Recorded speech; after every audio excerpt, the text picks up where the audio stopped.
እኔ ይገርመኛል። ሰው ገዳም ሂዶ አቡነ ዘበሰማያት ከመድገሙ በፊት ፎቶ ተነስቶ በፌስቡክ መለጠፍ ይቀናል።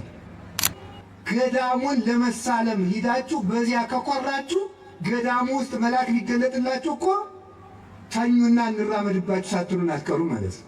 አረጋዊ መንፈሳዊ የሚባል የቤተ ክርስቲያን አባት ምን ይላል? ብቻዬን ነኝ ብለህ ቤትህ ውስጥ ራቁትህን አትተኛ፣ ሰው ባያይህ እግዚአብሔር ያይሃልና ይላል።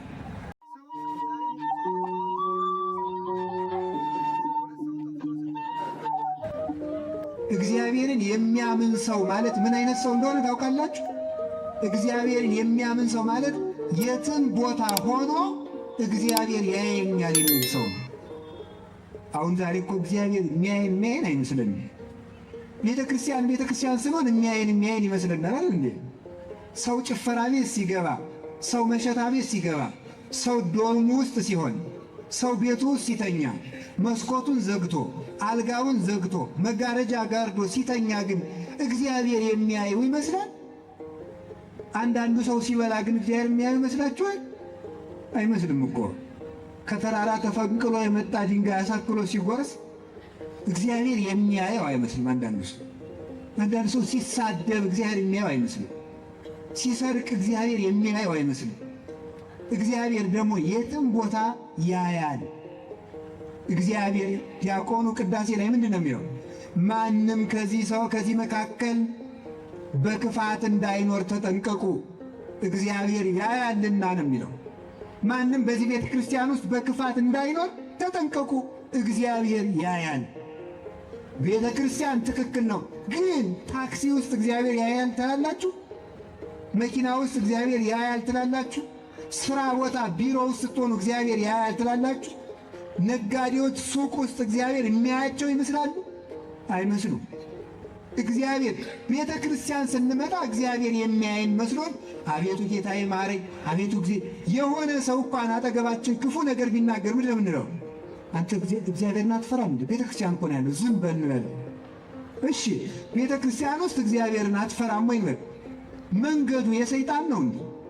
ቤታችን የሰይጣን ነው እንዴ? ቤተ ክርስቲያን ብቻ እኮ አይደለችም የእግዚአብሔር። ለእግዚአብሔር ምድር በምላ ዓለምኒ ወኩሎሙ እለ ይነብሩ ውስቴታ መዝሙር 23 ላይ ምድር በሞላዋ የእግዚአብሔር ናት ነው የሚለው። ምድር በሞላዋ የእግዚአብሔር ናት። ቤት ውስጥ እግዚአብሔር አለ።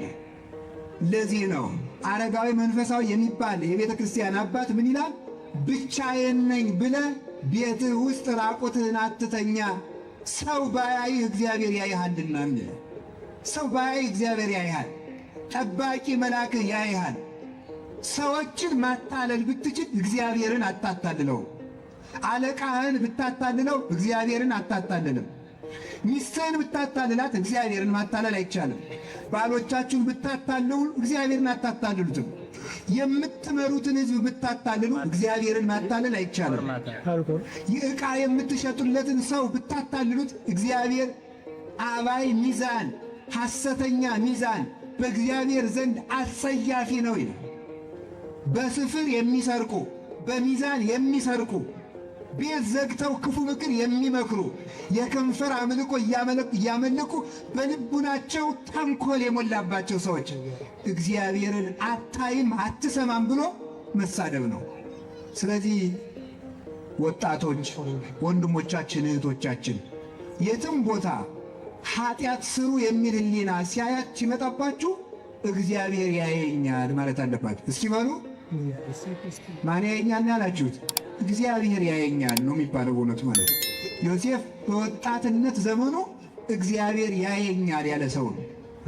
ወጣትነት ዘመን እሳት የሚመራው ዘመን ስለሆነ እግዚአብሔርን ማሰብ ካልተቻለ እጅግ አደገኛ ነው፣ ያሰጥማችኋል። ታዲያ ልብሱን ጥሎላት ሄደ፣ ታሰረ። አያችሁ፣ ሰው ባሪያ ሲገዛ መግዛት ያለበት እንዲያ ያለውን ነው አለች። ዝርዝሩን ባልነግራችሁ ይሻላል ብዬ ነው አይደለም። እንዲያ ያለውን መልከ ጥፉ ይገዛል እንጂ ይሄን መልከኛ ባሪያ ገዝቶ አስደፈረኝ አለች። የራሷ ናት እንግዲህ ጉድ እንደዚህ ያለችው። አስደፈረኝ እኮ አለ። በኋላ እንግዲህ ልብ ብላችሁ ስሙ። ልብሱ የእሷን ልብስ ቀደደችው። ይሄ ደፋር ባሪያ እኔን እደፍራለሁ ሲለው ልብሴን ቀዶት፣ የእሱን ልብስ ደግሞ ስታገል ቀድጀው አለ። የእሱ ልብስ የተቀደደ በኋላው። እንግዲህ እግዚአብሔር ያሳያችሁ ማለት ነው። በኋላው ነው። ከዚያ ምን አሉ ፈራጆቹ? እንዲህ አሉ፣ አይ መቼም ያን የንግሥት ፍርድ አይጣስም እንጂ ነገሩ ሲያንቺ ነው የሚመስል። ምክንያቱም እሱ አንቺን አስገድዶ ቢሆን የእሱ ልብስ በፊቱ በኩል ነበር የሚቀደደው። ስለዚህ ሩጦ ሲወጣ ነው ነገሩ የቀደድሽበት። ግን ምን ይደረጋል፣ ተሾመሻል፣ ጊዜ ሰጥቶሻል ብሎ አሰሩላት፣ ደስ ይበላት ተብሎ ማለት ነው። ዛሬ እኮ የሆነ ባለስልጣን እንዳይከፋው ተብሎ ያላበሳቸው መከራቸውን የሚያዩ ሰዎች አሉ። እነገሌን ደስ እንዲላቸው ተብሎ የሚታሰር ሰው አለ። እነገሌን ደስ እንዲለው ተብሎ የሚገደልም አይጠፋም። ይሆናል አላየውም፣ ግን ሳይኖር አይቀርም። እነገሌን እንዳይከፋቸው፣ ከሚከፋቸው ይሙት፣ 3 ሰው ይሙት አይደል? እግዚአብሔር ይወዳችሁ። እግዚአብሔር ማንንም ለማዳን ማንንም አይገልም። ፖለቲካ ግን ቢሆን ምን ይባላል? ፖለቲካ ቢሆን ግን የተወሰነ ሰው ከሚረበሽ የተወሰነ ሰው እንግደል ሊባል ይችል ይሆናል። አሁን ብዙ ጊዜ ልናገር እንድቶ እሺ ባትሉኝም እናገራለሁ። ከበሮ ሲመታ አሁን አንዳንዱ ሰው ወንድ ሲሆን ወደ እነማን ዙሮ ነው የሚመታው? ወደ ሴቶች ዙሮ ነው የሚመታው። እንዲያዩት እኮ ነው፣ ሌላ እኮ አይደለም። እንዲያዩት፣ እነሱ እንዲያዩት በዚያ በኩል ማለት ነው። አንዳንዱ ሰው ደግሞ ሴቶች በተቀመጡበት ስንጥቅ አድርጎ የሚያልፍ ሰው አለ። ደግሞ እዚያ እንዲያዩት ነው። ምንም እኮ አይደለም።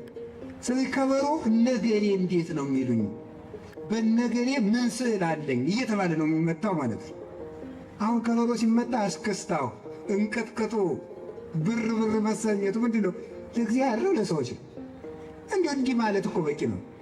ከበሮ ሲመጡ በጣም መሽከርከር ይቻላል አይቻልም ብሎ ከመጠየቅ በፊት አንድ ጥያቄ መጠየቅ ቀላል ነው። ከበሮ ስንመታ የምንሽከረከረው ለእግዚአብሔር ነው ለሰው ነው?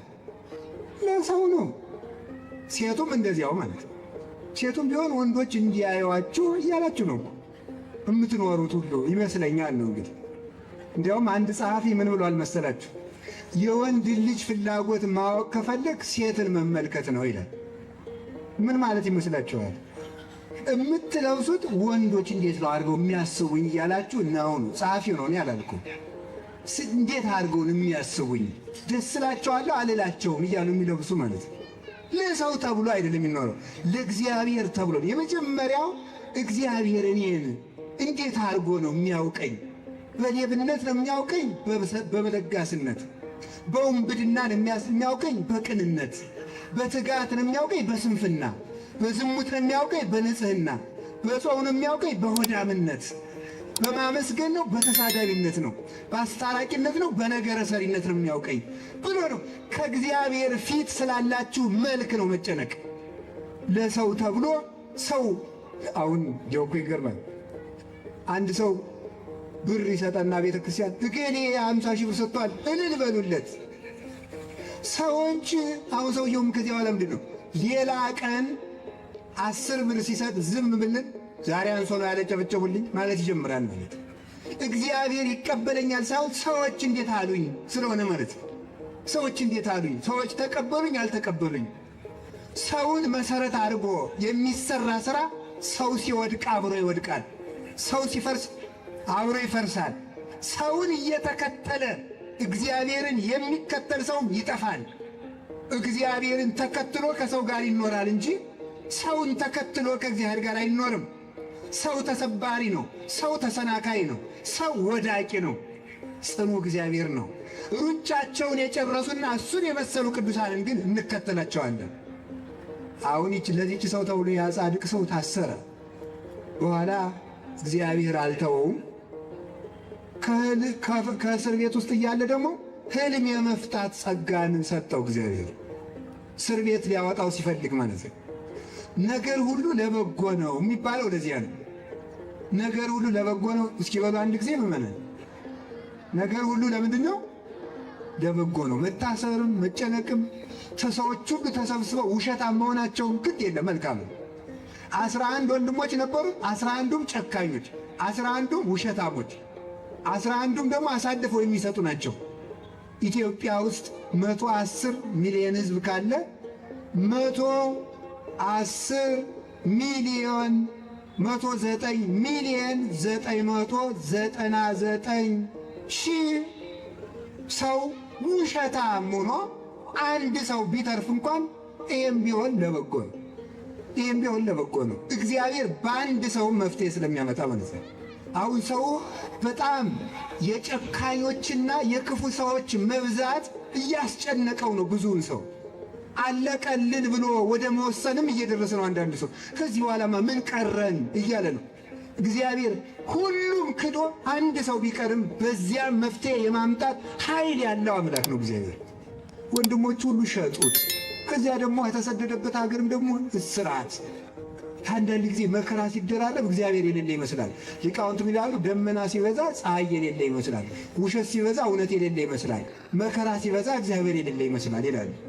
ግን ደመናውን ነፋስ መበተኑ አይቀርም፣ የውሸት ብዛትም በእውነት መበተኑ አይቀርም። ጊዜ የሰጣቸው ሰዎችም በጊዜ መሰናከላቸው አይቀሩም። ጨካኝ ሰዎችም ለእነሱም ጨካኝ መውረዱ አይቀርም። ባለጸጎችም መደየታቸው አይቀሩም። ሁሉም ይረሳል። ለደስታም የማብቂያ ጊዜ አለው፣ ለሐዘንም የማብቂያ ጊዜ አለው። እዚያ እስር ቤት ውስጥ ላለ እግዚአብሔር የሕልም ጸጋ ሰጠው። ሕልም ፈታ። ይኸው እንግዲህ እንደምታውቁት ንጉሡ 7 የወፈሩ ላሞች በሕልሙ አየ። 7 የከሱ ላሞች ደግሞ መጥተው የወፈሩትን ላሞች ሲውጧቸው አየ። ማን ይፍታለት? ኧረ አንድ ሕልም የሚፈታ ባሪያ ያለ ከኢየሩሳሌም ተገዝቶ ይመጣ፣ እስኪ ና በሉት። አንተ ሕልሜን የምትተረጉምልኝ አለው። ንጉሥ ሕልም የሚተረጉም እግዚአብሔር የገለጠለት ነው አለ። መጀመሪያ ሃይማኖቱን ሰበከ። አሁን የፈታለሁ ጸጋ አለኝ አላለም።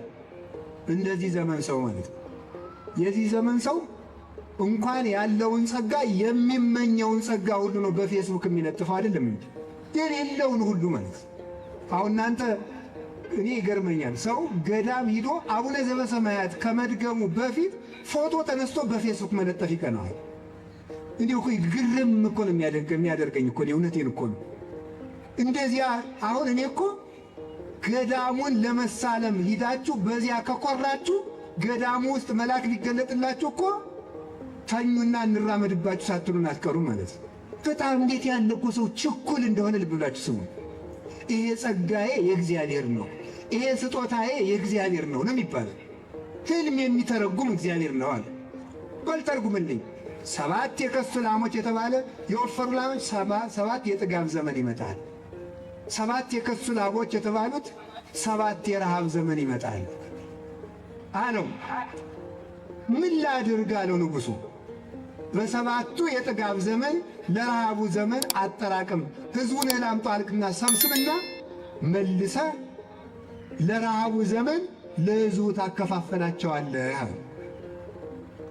ይህንን የሚያደርግልኝ ከአንተ በቀር ጥበበኛ የለም፣ ከመንበሬ በቀር የግብፅ ንጉሥ አድርጌ ሹሜሃለሁ አለ። ነገር ሁሉ ለበጎ ነው የሚባለው ለዚህ ነው።